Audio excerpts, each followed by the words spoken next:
Ya mungkin yang agak seru nih. Apa? Program-program unggulannya Pak Jokowi mungkin akan dikurangi. Oh, misalnya? Oh, IKN. Gimana IKN? Gimana ceritanya? Tetap dilanjutkan tapi mungkin dikurangi. Gasnya yang dikurangi. Oh. Gitu. Jadi akan terhambat nih ya. Terhambat IKN juga akan tertunda pembangunannya. Tidak sekencang zaman Pak Jokowi. Tidak sekencang itu. Berarti para PNS itu kan birokrat kita ini bisa bernapas lega ya kan. Tetap akan pindah. Tetap akan pindah. Ya, Minimal di 2024 ini. 2024. Tapi kan ini kan juga belum pasti tuntas kan ya untuk perpindahan itu ya. Betul. Ya setidaknya dengan kalau dari situ dikurangin ya kalian yang menjadi PNS bisa bernapas lega lah ya. Soalnya banyak PNS yang level umbi-umbian gitu kan. Itu mereka khawatir dipindahin ke IKN gitu kan.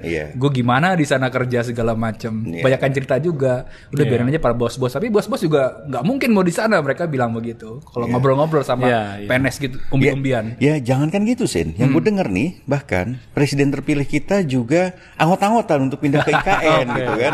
Ini kan nanti kita lihat ya 17 Agustus akan menjadi upacara terakhir dari Jokowi, ya kan? Nah, nanti begitu pelantikan Oktober 2024. Sejauh ini memang presiden terpilih masih anggot-anggotan untuk dilantik di sana, gitu. Dan penolakannya juga makin banyak. Oke, tapi kita balik lagi ke soal IKN dulu. Kok IKN lagi? Gue ada cerita tambahan. Apa jadi gue dapat cerita dari beberapa politikus di koalisinya Prabowo ya, bahwa Prabowo tuh sudah bilang ke Gibran supaya dia berkantor saja di IKN begitu. Wah. Bentar, dia saja tuh siapa? Gibran sendirian? Gibran. Jadi Gibran berkantor di IKN, Prabowo di Jakarta. Pembagian. Wow, ya oke. Istana Wakil Presiden menjadinya. Terus buat apa ada IKN ya kalau gitu ya? Apa yang akan Anda lakukan dengan Kalimantan? Dengan IKN yang ada begitu puja-puja, tapi di depan mata Anda abaikan. 190 tahun itu tidak hanya 3 generasi manusia tentang Indonesia, tentang daerahnya yang akan dijual ke China itu. Hari ini saya ingin menyampaikan kembali kepada Anda, Saudara Joko Widodo yang memuji-mujinya juga, termasuk dengan orang-orang yang berada di belakangnya, yang pro ataupun kontra. Sering-seringlah bercermin. Sering-seringlah bercermin, saya ulangi, sering-seringlah bercermin, melihat apakah kita masih sebagai makhluk Allah Subhanahu wa Ta'ala, sebagai manusia yang berakal dan berpikir, ataukah kita sudah berubah jadi makhluk lain yang isinya adalah hawa nafsu semata-mata. Orang-orang yang di dalam yang melakukan pembelaan terhadap Jokowi bercermin juga.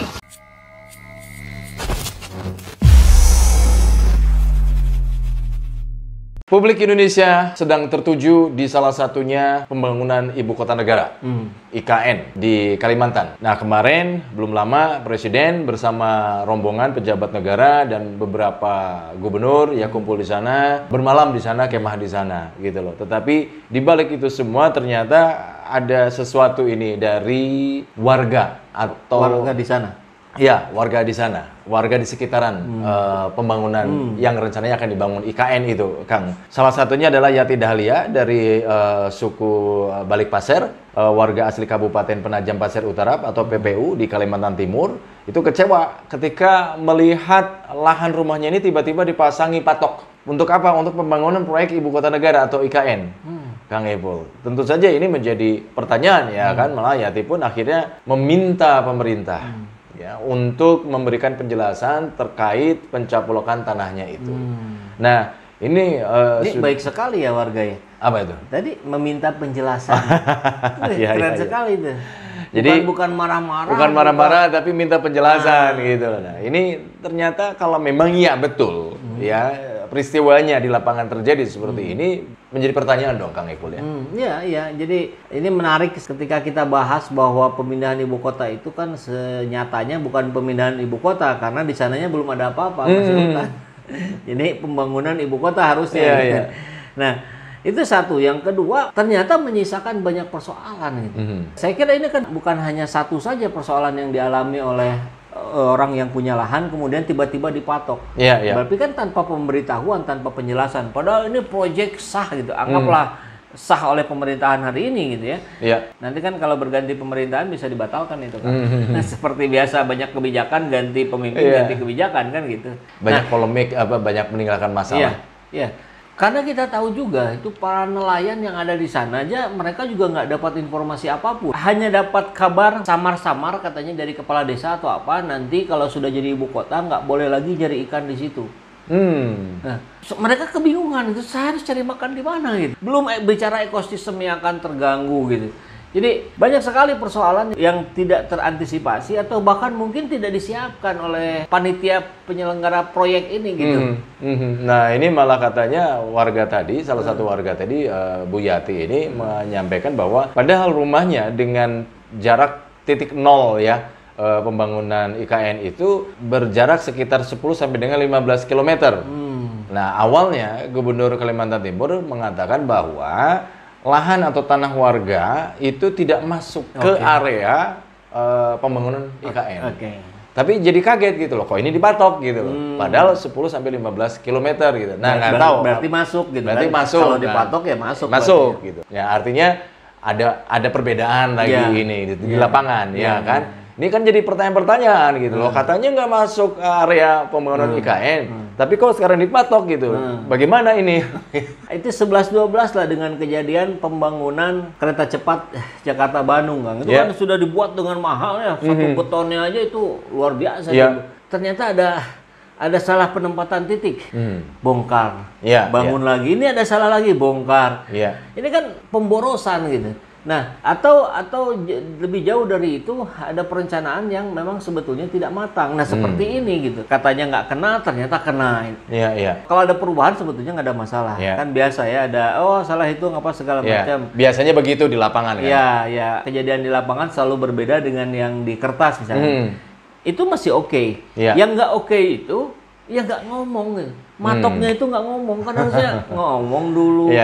Pemilik kedaulatan negeri ini rakyat gitu, bukan Anda para pejabat gitu. Ya, seharusnya itu ada sosialisasi bahwa ternyata lahan ibu ini kena gitu tinggal kan. Ngomong datang. Kan? Tapi ini tidak ada omongan tidak kan. Ada. Berarti ini arogansi kekuasaan namanya. Bahkan di Namisator Jaringan Advokasi Tambang atau Jatam Kalimantan Timur itu mengatakan bahwa areal IKN ini seluas 250.000 hektar. Memang bukan tanah kosong ya kan, tetapi terdapat 53 kampung di dalam areal tersebut. Berarti kan areal warga masuk ke dalam pembangunan IKN. Ini juga sudah berbeda lagi informasi dan juga datanya. Nah, kita tidak tahu mana yang benar ini. Ya, terlepas dari versi mana yang benar, tentu saya kira persoalan utamanya adalah bahwa awal perencanaan sekali pemindahan ibu kota ini sudah bermasalah. Gitu. Jadi ketika titik nolnya, nah ini kan bicara titik nol, ini titik nol waktu di Jakarta pembahasannya sudah bermasalah, maka titik 0,1, 0,2 ini terus efek turunannya tuh jadi sangat banyak gitu. Masalah jadi muncul dari mana-mana. Belum kita tahu misalkan, kemarin ada ritual penyatuan air tanah seluruh provinsi masuk ke situ. Dan mendengar kata ritual saja kan itu sebetulnya kalau untuk umat muslim harus berhati-hati, ini ritual apa gitu. Jangan sampai ritualnya menjadi ritual yang dimurkai oleh Allah. Dan kita dengar kemudian ada doa bersama para pemuka agama.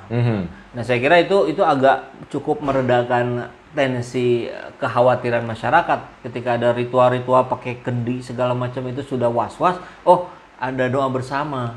Barangkali dari seluruh pemuka agama yang diakui di Indonesia mungkin ya. Udah gitu, ternyata pas dicari mana ya kegiatannya ya, dicari fotonya nggak ada.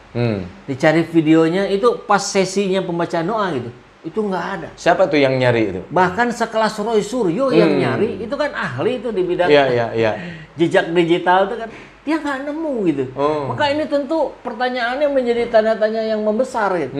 Aduh, jangan sampai dong ini hal yang besar ini hanya dilakukan sesuai kehendak penguasa saja, tapi tanpa melibatkan para ulama, para ustadz, para habaib. Bahkan di berita yang lain kita mendengar kabar bahwa acara penyatuan tanah air di Kendi itu atas saran seorang dukun di Solo. Oh. Saya ingin ya berita itu hoax ya. Mudah-mudahan hoax. Tapi kalau benar, ngeri kali nih. Iya, ada mistis di situ Ya. Padahal katanya kita ini 5.0 gitu. Eranya metaverse. Iya. Kok masih bergulat di wilayah itu gitu. Kalau sekedar ritual yang tidak mengarahkan pada perbuatan syirik, musyrik, saya kira mungkin masih bisa dimaklumi gitu. Apalagi ada tadi doa-doa dari pemuka agama. Tapi ternyata juga tidak ada gitu. Iya.